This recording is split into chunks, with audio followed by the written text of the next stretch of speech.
নদী ভাঙ্গনে থালিয়ে যাচ্ছে কাছাড়ের রানীনগর গ্রামের একাংশ এলাকা এবং দেখা গেছে নদী ভাঙ্গনে থালিয়ে যাচ্ছে কাছাড়ের রানীগঞ্জ গ্রামের একটি বৃহৎ অংশ। বিধায়ক মিসবাহুল সহ বিভাগীয় কর্তৃপক্ষের বিরুদ্ধে ক্ষুব্ধ হয়েছেন স্থানীয়রা।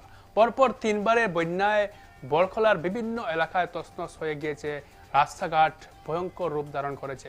নদী ভাঙ্গন, রাস্তাঘাট সহ বিভিন্ন ধরনের সমস্যায় ভুগছেন কাছাড়ের বড়খলা বিধানসভা কেন্দ্রের জনসাধারণ। বরযাত্রাপুর জিপির ঐতিহাসিক রানীনগর গ্রামে বরাক নদীর হুমকির মুখে রয়েছে।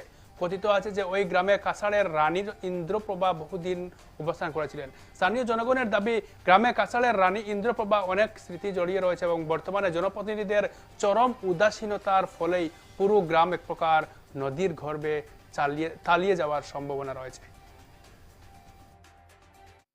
বরযাত্রপুর গাঁও পঞ্চায়েত রানীনগর গ্রাম 5 বছর মতো হয়ে যাব বাঙ্গাটা শুরু হওয়ার। বাড়ি ঘর ভাঙ্গিয়া লইয়া গেল, তারপরে তো আমরা জায়গা জুগা লইয়া যার আমরা যে আবার অন্য কোনো জায়গা গিয়ে যে আমরা বাড়ি কিনবো, জায়গা কিনিয়া যে আমরা আবার ঘর বাড়ি বানাইবো, আমরা দ্বারা তো সমস্যা।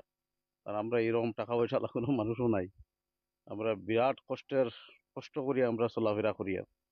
আর হেমন্ত বিশ্ব শর্মা আছে ওটাও চাই আর যে আমরা জলের ব্যবস্থা করিয়ে দিতা আর বাঙ্গনটা প্রতিরোধ করতা, এটা অনেক প্রোটেকশন একটা দিলে আমরা এই সমস্যার সমাধানটা হইব।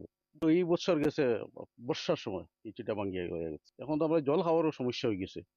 এখন দুর্গাপুর থেকে জল দেয় সপ্তাহ একদিনে, জল দেয় ওই জলটাই আমরা পাই, খাই বিশুদ্ধ জলটাই।